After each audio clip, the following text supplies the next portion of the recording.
This one's called Respect Girls. Some days will be harder for me to write, not because I've run out of memories, but because I'm struggling with grief. Day 3 has brought such a numbing feeling, it would make it easy to avoid or quit writing altogether, as I have done with other ventures that meant less to me. In knowing my dad, he had a way of making little moments important or simple statements poignant.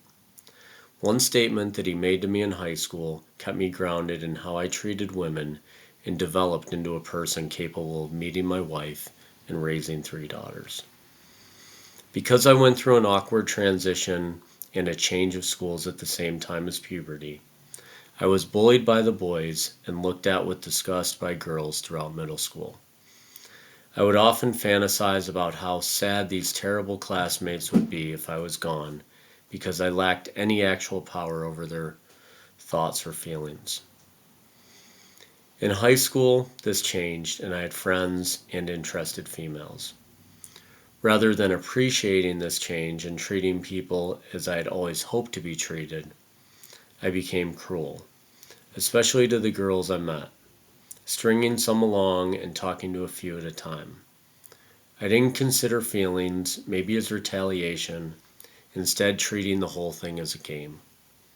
For me, the game was more mental than physical. I wanted girls to feel a false and hopefully intense sense of love, which I would then manipulate. Trust me, my older self can articulate this way more clearly.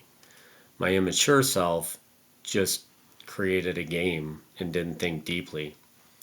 Once being a person who bragged that I had broken up more years in relationships than my actual age.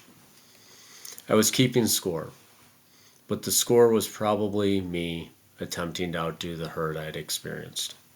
I was a poor friend, often dropping relationships over any slight, actual or perceived. Even admitting this small phase is shameful, but this memory of my dad only makes sense with this background. We lived on Chenango Street at this point, and I was not very open with my parents about my early struggles. But when the change occurred, girls would be stopping by the house and calling during the world of landlines. My dad would hear one voice asking for me, and then another, and he would likely hear how I picked up the phone, knowing that my voice was similarly flirtatious toward multiple voices, which is when a simple conversation changed me. He said, "I hope you're not treating these girls poorly." I lied and denied it in some way. From there, he said one or two more direct lines with the gist being, "You don't want to hurt people and make them believe you are someone you're not." He did not root me on like some fathers might, and he did not beat me down like he probably wanted to.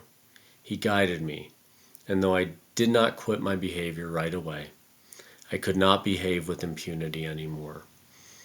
I thought of the feelings of others. I thought of the misrepresentation of myself. I felt guilt for my actions.